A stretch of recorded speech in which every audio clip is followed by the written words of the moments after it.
Little Women, Chapter 5. Camp Lawrence. "Girls, where are you going?" asked Amy, finding them secretly getting ready to go out. "Never mind. Little girls shouldn't ask questions," said Joe sharply. Amy was determined to find out the secret. Turning to Meg, she said, "Do tell me. I should think you might let me go too." "I can't, dear," began Meg, but Joe broke in. "You can't go, Amy, so don't be a baby." Amy saw Meg slip a fan into her pocket. "I know. You're going with Laurie to the theater," she cried. "I shall go, for Mother said I might, and I've got money." "That isn't proper when you weren't asked, so you just stay where you are," scolded Joe. Amy began to cry, and Meg to reason with her, when Laurie called from below, and the two girls hurried down. Just as the party was setting out, Amy called down, "You'll be sorry for this, Joe March." "Fiddlesticks," said Joe. They had a charming time, for the play was as wonderful as anyone could imagine. But Joe's pleasure had a drop of bitterness in it, and she wondered what her sister would do to make her sorry for it. When they got home, they found Amy reading in the parlor. She had an injured air about her, and she never asked a question about the play. But Joe could not find any evidence that her sister had made good her promise, and she decided that Amy had forgiven her. There Joe was mistaken, for the next day she made a discovery which produced a tempest. Meg, Beth, and Amy were sitting together when Joe burst into the room demanding, "Has anyone taken my book?" Meg and Beth said no at once, but Amy said nothing. Joe was upon her in a minute. "Amy, you've got it." "No, I haven't." "You know where it is, then." "No, I don't." "That's a fib," cried Joe. "You know something about it, and you'd better tell at once." "You'll never see your silly old book again," said Amy. "I burned it up. I told you I'd make you pay for being so cross yesterday, so—" Amy got no further, for Joe's hot temper mastered her, and she shook Amy, crying, "You wicked, wicked girl! I shall never be able to write it again, and I shall never forgive you as long as I live." Meg flew to rescue Amy, and Beth to pacify Joe. But Joe was beside herself and rushed out of the room. Amy was soon brought to see the wrong she had done her sister. Joe's book was the pride of her heart. It was only half a dozen little fairy tales, but she had worked over them patiently, hoping to make something good enough to print. Amy's bonfire had destroyed the work of several years. When the tea bell rang, Joe appeared, looking so grim that it took all of Amy's courage to say, "Please forgive me, Joe. I'm very, very sorry." "I never shall forgive you," was Joe's answer. And from that moment she ignored Amy completely. It was not a happy evening, for the sweet home peace was disturbed. As Joe received her good-night kiss, Mrs. March whispered, "My dear, forgive each other and begin again tomorrow." Joe shook her head and said, because Amy was listening, "It was an abominable thing, and she doesn't deserve to be forgiven." Joe still looked like a thundercloud in the morning, and nothing went right all day. "Everybody is so hateful. I'll ask Laurie to go skating. He will put me to rights," said Joe to herself, and off she went. Amy heard the clash of skates and looked out. "There! She promised she would take me next time, for this is the last ice we shall have. But it's no use to ask such a cross girl to take me." "Don't say that. You were very naughty, and it is hard to forgive the loss of her book, but I think she might do it now, if you ask her at the right time," said Meg. "I'll try," said Amy, and she ran after the friends. Joe saw her coming and turned her back. Laurie did not see, for he was skating along the shore, sounding the ice. As he turned the bend, he shouted back, "Keep near the shore. It isn't safe in the middle." Joe heard, but Amy was struggling to put on her skates, and did not catch a word. Joe glanced over her shoulder and thought, no matter whether she heard or not, let her take care of herself. Laurie had vanished around the bend. Joe was just at the turn, and Amy far behind, striking out toward the ice in the middle of the river. For a minute Joe stood still.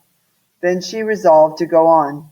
But something turned her around, just in time to see Amy throw up her hands and go down with a sudden crash of rotten ice and splash of water. She tried to call to Laurie, but her voice was gone. She tried to rush forward, but her feet seemed to have no strength in them. Something rushed by her, and Laurie's voice cried out, "Bring a rail! Quick, quick!" For the next few minutes she worked as if possessed, blindly obeying Laurie, who held Amy up till Joe dragged a rail from the fence. Together they got the child out, more frightened than hurt. Shivering, dripping, and crying, they got Amy home, and she fell asleep before a hot fire. When Amy was comfortably asleep, Mrs. March called Joe to her. "Are you sure she's safe?" whispered Joe. "Quite sure, dear," replied her mother cheerfully. "Mother, if she should die, it would be my fault." And Joe dropped down beside the bed in tears. "It's my dreadful temper. I try to cure it, and then it breaks out worse than ever. Oh, Mother, what shall I do?" Remember this day, and resolve with all your soul that you will never know another like it. I am angry nearly every day of my life, Joe, but I have learned not to show it. The patience and the humility of the face she loved so well was a better lesson to Joe than the wisest lecture, the sharpest reproof. She felt comforted by the sympathy given her, and as if eager to begin at once to mend her fault, Joe looked up with an expression on her face which it had never known before. "I wouldn't forgive her, and today, if it hadn't been for Laurie, it might have been too late. How could I be so wicked?" said Joe. As if she heard, Amy opened her eyes and held out her arms. Neither said a word, but they hugged one another close, and everything was forgiven and forgotten. Spring and then summer soon came on, and the lengthening of days gave long afternoons for work and play of all sorts. The girls included Laurie in much of their play, and one day he told them, "As a token of my gratitude, I have set up a post office in the lower corner of the garden. Letters, manuscripts, books, and bundles can be passed there, and it will be uncommonly nice, I fancy." His idea was greeted with great applause, and once set up, the P.O. flourished wonderfully. P.O. was for post office. Nearly as many queer things passed through it as through the real office. Even the old gentleman liked the fun, and amused himself by sending odd bundles, mysterious messages, and funny telegrams. Beth was postmistress. For being most at home, she could attend to it regularly, and dearly liked the daily task of unlocking the little door and distributing the mail. One July day she came in with her hands full and went about the house leaving letters and parcels. "Here's your posy, Mother."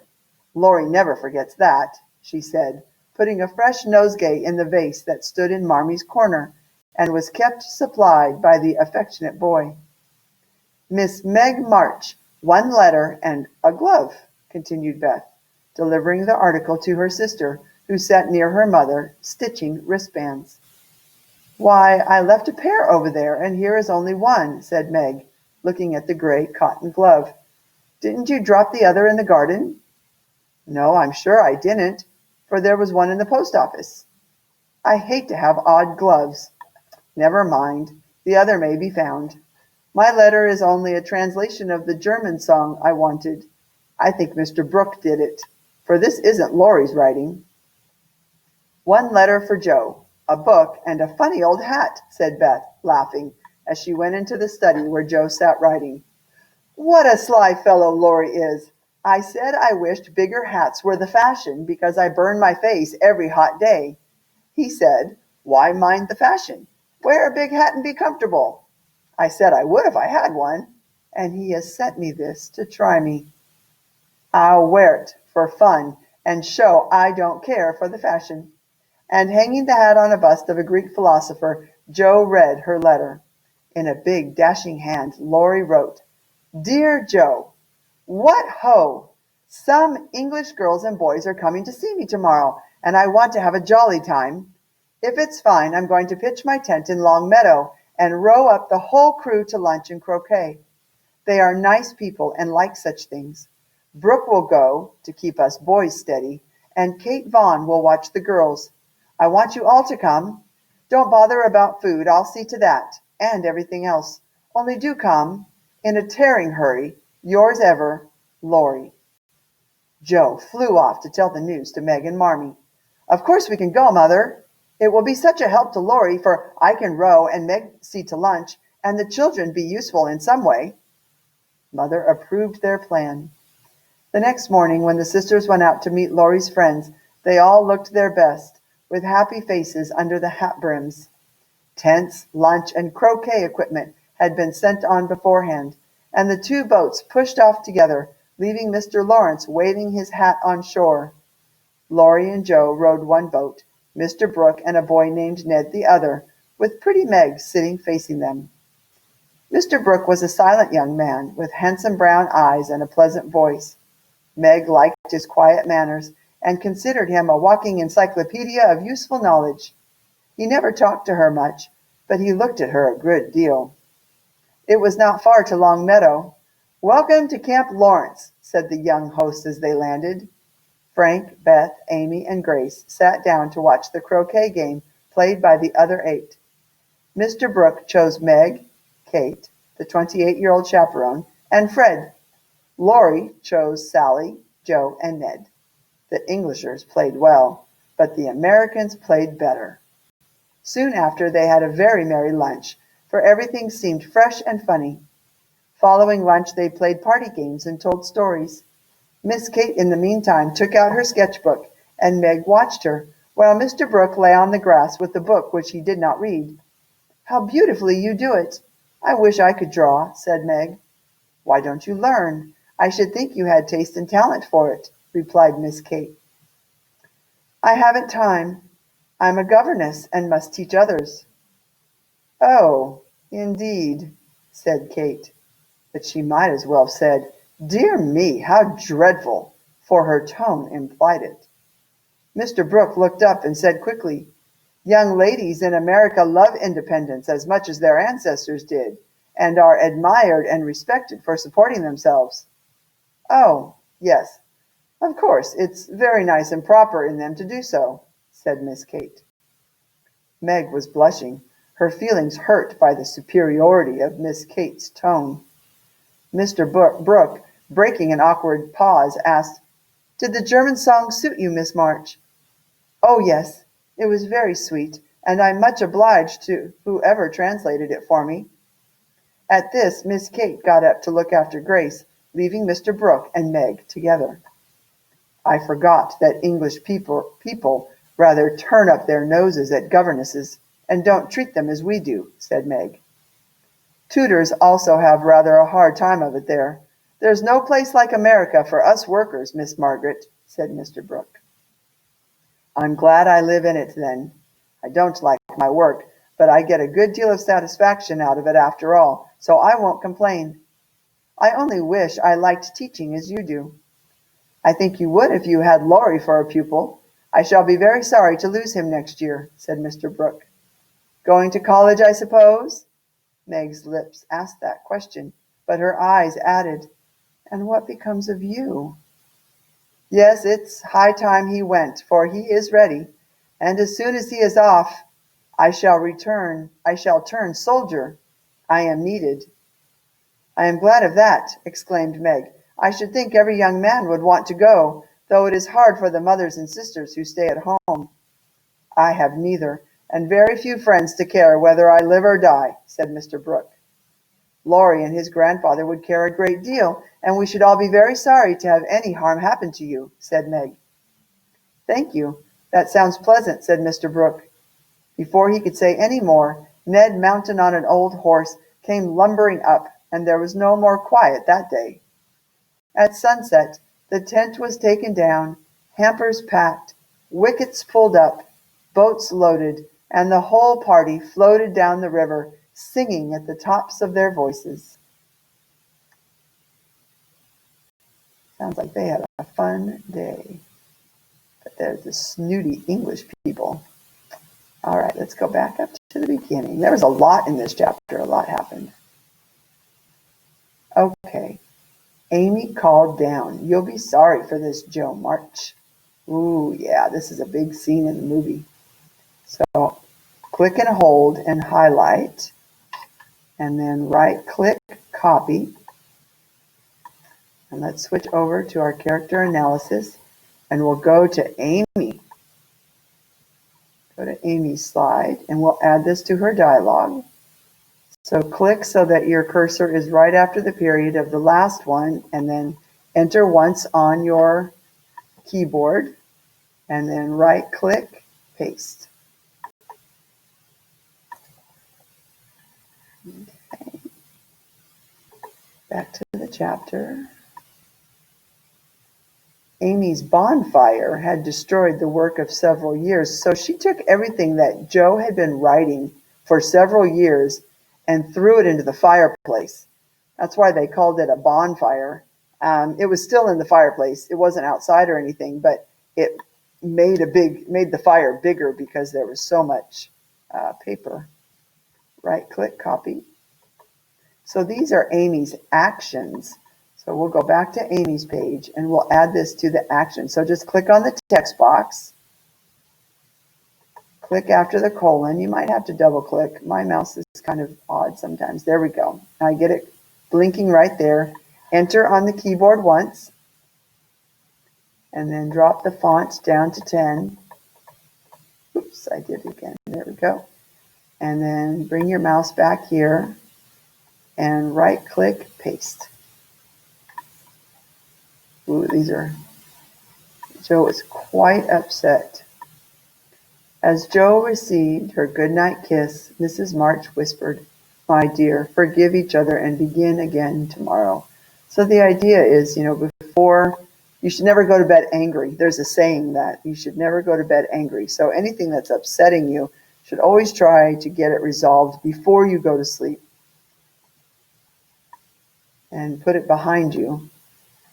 Easier said than done. Some things makes it very hard to do that. So we'll go to Jo, because that was, Jo, no, Mrs. March whispered, I'm sorry. We need to go to Mrs. March. We need to go to Marmee. Add this to her dialogue. Click on the text box under dialogue and get your cursor after the period. Enter on the keyboard once, and then right click, paste. There we go. Okay. Now the whole ice skating thing. And their ice skates they were just these metal things that they clamped onto their regular shoes. Jo glanced over her shoulder and thought, no matter whether she heard or not, let her take care of herself. So again, we see that word thought. So we know that this is just Jo talking to herself. She's not saying it out loud to Lori or to Amy. She's just saying it to herself. Right click, copy. You can also Control C on your keyboard. And now let's go back to Jo. More interior monologue for her. So click on the text box. And then click after the last period. Enter once on the keyboard. Right click and paste. Well, we filled that one up, didn't we? Might have to have another page for Jo. Shivering, dripping, and crying, they got Amy home, and she fell asleep before a hot fire. So these are their actions. And since it's all of them, but it's mostly about Amy, so we'll put this on Amy's page.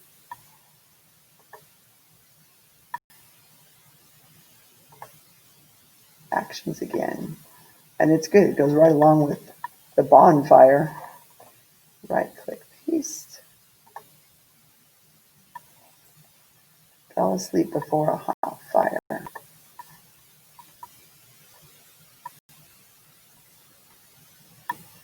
Here's your posy, Mother, continued Beth, putting a fresh nosegay in the vase that stood in Marmee's corner. Now she's talking, here's your posy, but she's also doing something, putting a fresh nosegay in the vase that stood in Marmy's corner. This is an interesting sentence because it's got two words that we don't use today very much, posy and nosegay. So this is an example of when you need to use context to try and figure out what they're talking about. Here's your posy, Mother, continued Beth, putting a fresh nosegay in the vase that stood in Marmy's corner. So two things there, fresh and vase. What is something fresh that you put in a vase?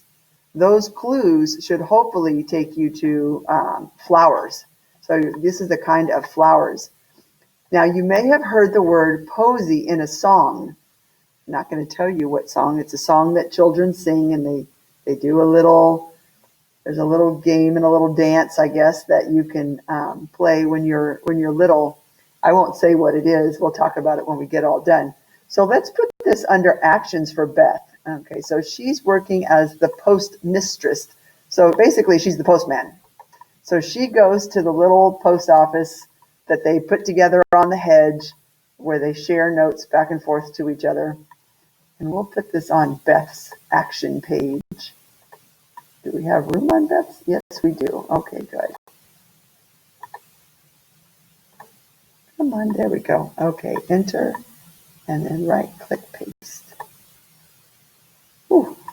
So I'm going to take this text box. I'm going to grab this box right here. See that little arrow that came up? And I'm just going to click and hold, and I'm just going to drag it down a little bit more. There we go. And we have some things that we can do to extend these if we have to. We'll talk about those when the time comes. Okay, so let's look now back to chapter 5. Oh, Mr. Brooke. Mr. Brooke was a silent young man with handsome brown eyes and a pleasant voice. Hopefully at this point you're thinking, oh, this is going to go on Mr. Brooke's page, and we're going to put it under description, because that's what it's doing. We're describing Mr. Brooke. So let's go find Mr. Brooke's page. John Brooke. Good, so we know he's a tutor. They're talking about being a tutor again, too, in his conversation with Meg. Click after the period, enter on the keyboard once, and then right-click, paste. We'll stay on Mr. Brooke's page because I think these were all for Mr. Brooke. Meg liked his quiet manners and considered him a walking encyclopedia of useful knowledge. You probably don't know what an encyclopedia is, but I actually have some here in the classroom, and I will show them to you when we're all done here. So this is what Meg is thinking about Mr. Brooke. So we're going to put this on Mr. Brooke's page, how society sees him, how Meg sees him. Kind of thinking she likes him. So now I'm going to click after how society sees him in this text box, enter once. I'm going to have to drop the font down to 10. And then right-click paste, or Control V. So that's what Meg thinks of Mr. Brooke. He never talked to her much, but he looked at her, Meg, a great deal. Ooh. So he likes looking at Meg. She is the pretty one, right? So this is John Brooke's actions. So we'll go back to his page and go to his, click on the text box for actions, and then click right after the colon, enter once on the keyboard, drop the font to 10, go back to the text box and right-click, paste. I think that's it for Mr. Brooke. Oh no, maybe not, maybe not. I forgot that English people rather turn up their noses at governesses, said Meg. So Meg is talking, but what she's talking about is how the English people see her. And this came up in our Revolutionary War book that we were reading when Ben Franklin was being treated horribly by the British king in England. Okay, so that's where these people are from. These people are from England, and they're visiting in America, and they do not. They look down on people like Meg, who, especially a woman who works. That's just not proper. And they're very rich and hoity-toity, and they're just snobs. Is really what they are. They're very snobbish, and that was very common in the time. And so they really looked down on her, and they talked to her um, like she wasn't worthy of being in their presence. And so she really had her feelings hurt. And so we're going to go to Meg's page. And so even though Meg is talking, it's very telling about how society sees her. So we're going to click on that text box for Meg, how society sees them. Oops, try that again. And then get my cursor right here after the quotation marks. There it goes. Enter once on the keyboard, right click, paste. So she knows that that other girl thinks that she's better than Meg, and probably even wondering why she's talking to her. Now, Mr. Brooke has the same problem. Mr. Brooke is a tutor, and so he was not respected either. Just like Meg being a governess or a nanny, she was not respected by the English people from England, and Mr. Brooke wasn't either. So right click, paste, or copy, copy. And then now let's go to Mr. Brooke, John Brooke. And we're going to put that also under how society sees him. So even though he is talking, it's very telling how he feels he is perceived, how he feels that other people see him. Right click, paste, or Control V. But he's also building a bond with her. He's saying, there's no place like America for us workers, Miss March, because in England, they would really be considered like servants. As a governess or a nanny or a tutor, they would be servants to the wealthy family. But in America, they're not seen that way, which is why so many people came to America and still come to America today. This is why they come. Here, you can, work, you can be anything you want to be. And still to this day in other countries, some people are still looked down upon depending on what their jobs are or, their station in life, I guess you could say. Last one. At sunset, the tent was taken down. Hampers were packed. Wickets, you're probably thinking hamper like a clothes hamper. It's really like a picnic basket. Wickets were pulled up. That's from the game of croquet. There are these little wickets you put into the grass, and then you hit a ball with a little mallet, and you try and get it through the wickets. The boats were all loaded up with everything, and the whole party floated down the river, singing at the top of their voices. So this is definitely action that they're all doing. And since this was Laurie's big affair, he's the one that organized the party, and he put it all together. Let's put it on his page in the action text box. So let's go to Laurie and go to his action, click on the text box. And I'm going to click again right after the colon. Oh, does not want to work today. There it goes. Okay. Enter once on the keyboard. Oh, drop the font down to 10. And then right click or Control V and paste.